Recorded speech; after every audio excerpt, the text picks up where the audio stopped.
Hello, everyone. Welcome to our fourth segment of In Conversation. It is December, and so we are going to be looking back at our 2020 year and looking forward and setting goals for 2021.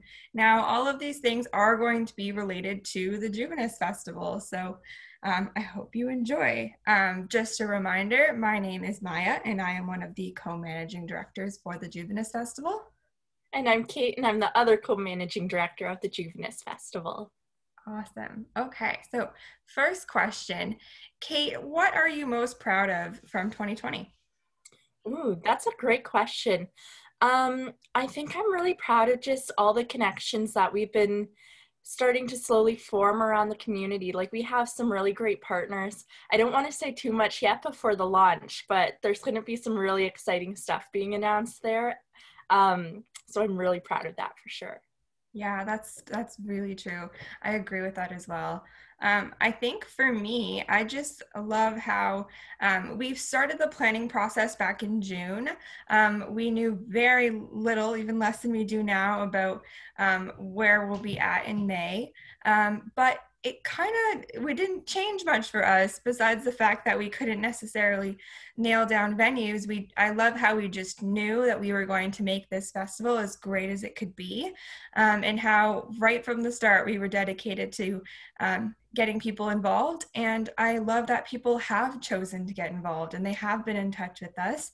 And so, like you said, we have those partners who are willing to work with us, and we have lots of community members and youth who are still being creative, and they're still wanting to be artistic, even though there's COVID. So, yeah. Absolutely. Yeah, that is really exciting. I'm so pumped to see what happens in May. Me too.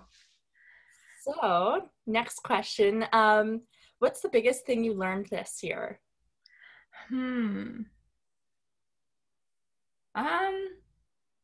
Probably just that there's other ways to do things. So I think we've seen it with what Blue Canoe's been doing as well. Rather than doing normal musicals like they have in the other year, they've been putting on cabarets. And for us, we've decided to find different ways to connect with the people we've been working with. So we've had longer community builders, and we've found ways to keep organized that may not have been necessary if we'd been in person, but that we can still do it even though it's the we can still do it even though it's different than it had been in the past. There's still ways, and it just takes creativity. So we don't need to let obstacles keep us down or to really change our plans for the worst, but just it encourages us to find a different way to approach the situation, and then sometimes it's even a better way to do it. Yeah, 100%. I actually was thinking the exact same thing. Like, you and I, we've actually only met in person once. Like, we had never met before when we started this process, which is just crazy. Yeah. And so it's been really fun to just learn together these new ways that we can like do things, because I think when the pandemic started, it was, wow, how are we going to be able to like put on a whole festival that doesn't just have one event, but has multiple events and projects and workshops. So that's been really exciting, just to find all these new ways. Like, we've been researching different like platforms to use and stuff like that. So I definitely echo that. Just been a whole lot of learning. Yeah, that's a great point. Like, yeah, we did not meet until deep into this process. And we haven't met any of the project leaders in person, but we are constantly in communication, and we're finding different ways to work with that.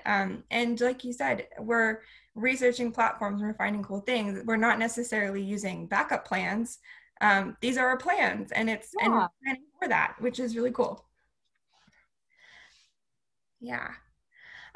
Okay, so I guess I'll go into my next one. So, the next question, which is, do you have any worries going into 2021? We can't just pretend that all things are great and good. We are going through a really difficult time, so it makes sense that there are concerns in 2021. So, how are you feeling about that? Yeah. So my worries, I guess, are kind of twofold. So the first one, I mean, there's always that worry that people aren't going to want to participate in the festival.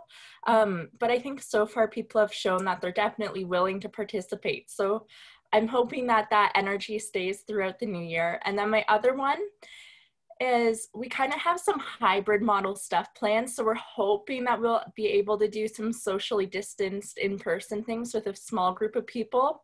Um, and yeah, sometimes I worry that we won't be able to do that if things get worse, but I'm hoping that since it'll be this spring and stuff like that, that we will be able to, just because I think that people are really longing for that in-person connection right now. So I just really hope that we'll be able to make that happen. Yeah, I completely agree. There is still a lot of unknowns, and there's still lots of things that we'd like to plan for, but we can't. So it is a little bit concerning going into something with flexible plans and things that can change pretty quickly, or can change pretty suddenly, I guess. But yeah, I mean, at the same time, at least that's something that we are both aware of, and it's something that we realize that the community is also aware of. But we do have, we like, one of the things to address that is we are making plans for the worst case scenario. And we're very lucky this year compared to last year when the Juvenis team had to switch a month ahead of 2 months ahead of time for a festival they've been planning for a long time. Yeah.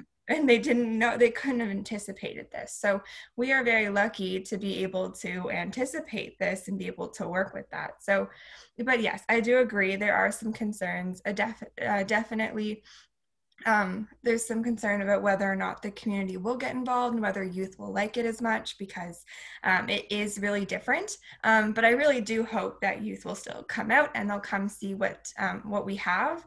And again, we have those really great partners that we're working with. And so I just really hope youth are willing to take a chance and to see the really cool things that we do have planned. Absolutely. So the next question is, what is your ultimate goal for 2021? Um, I would think that my ultimate goal is um, to have a good amount of participants at every event.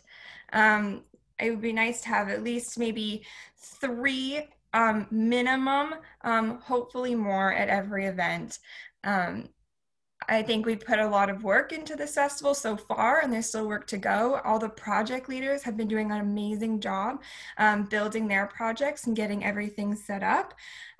So yeah, that would be my ultimate goal, is for people to come and for them to say afterwards, hey, that was a really cool festival, even though we had to do a hybrid model with some online in person and we had COVID. But I hope that people still see the value in it.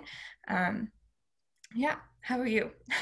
Yeah, mine was actually the exact same. I'm definitely hoping that we'll get some decent attendance out, because I think that this festival will definitely have a lot of cool things to offer for sure. Like, I think it's nice that for some things you'll be able to do them right from the comforts of your own home, for instance. And also, I think too, I know I'm involved in the drama community at Queen's University, and I know a lot of people there are just really longing for like theater and stuff like that.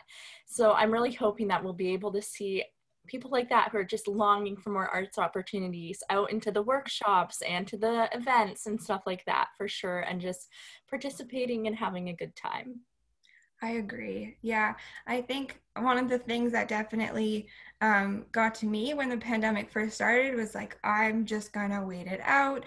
Was in the mindset that nothing would be happening, nothing would be available, or at least nothing would be worth doing because it would be lower quality. But at the same time, I think we've come to a point now where a lot of organizations, and especially in the arts, have kind of evolved and kind of pushed that boundary um, to to make those opportunities available. And it kind of ties into like personal goals for 2021 is to continue being artistic and to continue getting involved in the community, even though I can't really connect in person. So yeah. Agreed, 100%. Yeah.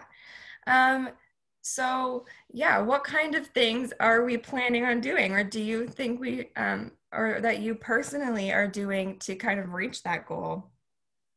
Ooh, this is a good question. So for me personally, um, I've really just been trying to think of like ways that we can reach out to those people. So for instance, for the launch right now, it's okay, so what are we going to do to really make people want to come see this? How are we going to market it, advertise it? What are we going to have happening at the launch that people are going to want?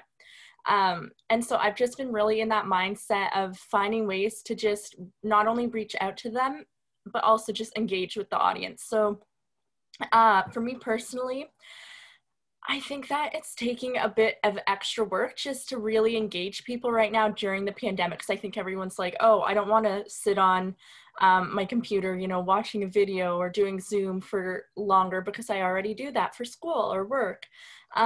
So I think it's just finding out a way to kind of first get their attention. Um, but yeah, I think that people will be really happy when they do come like participate in these events and stuff like that. So I think overall, just marketing and engagement for sure. Yeah, that's definitely a challenge right now. I know personally, it's like social media, Zoom, who wants more of that?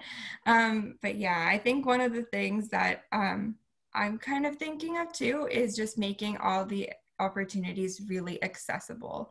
There are very few limitations to who can join what projects, to who can attend what events.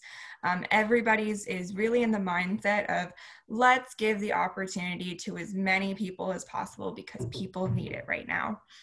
And I think that not only us, but I think that that's just something all of our project leaders have kind of kept in mind lately. And so so making things really easily accessible, very low cost, if any costs at all, making things available online, in platforms that we're familiar with, or even new ones that are pretty cool but pretty user friendly, and also just some places that are easy to access that are in town for any of our in-person events. So definitely easy accessibility. And the other thing too is open communication. So even though you can't necessarily come to an event that we're doing in person, we're both, Kate and I, have been keeping ourselves very open and accessible by putting our emails everywhere, by putting ourselves in Instagram and social media. We love hearing from you, getting questions, all types of stuff like that. So even though it is online, we are still really open. We're still very accessible, and you can reach us at any point in time. Absolutely. And then the next question is, why is this important to you? Um, I mean, for me, the arts are very important. They're what drive me. I'm a dancer, and that is definitely something that has been a challenge in the pandemic. As a university student, I do a university club, and so we've decided to move things on Zoom for that particular club. And so that type of thing is hard because it's not the same way to express yourself as it usually had been. But it doesn't mean that that's gone. It doesn't mean that there aren't ways to express yourself and to connect with other people. And I think that should continue. Youth are in a really unique position where they are looking for opportunities. They are beginning their careers and their artistic lives. All of that, and I think that's really important to keep up, and for us as youth to push the boundary and to I said push the boundary plenty of times, but it's really important for us to continue engaging and to continue building on lots of artists in our artistic community, to continue building our own artistic practice, as well as just our connections in the community with other artists, youth artists, and things like that. So what's important for me is that we aren't, with so few opportunities available like this for youth, that we continue to offer those opportunities, regardless of the craziness of the circumstances.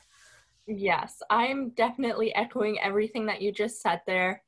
Um, and I think too, getting people involved is also important to me because I really want to make sure that this festival is accessible to everyone. So also it's kind of like trying to use the pandemic to our advantage in a sense. So we really have to change up how we do things. So how are we going to be able to really make it accessible to everyone?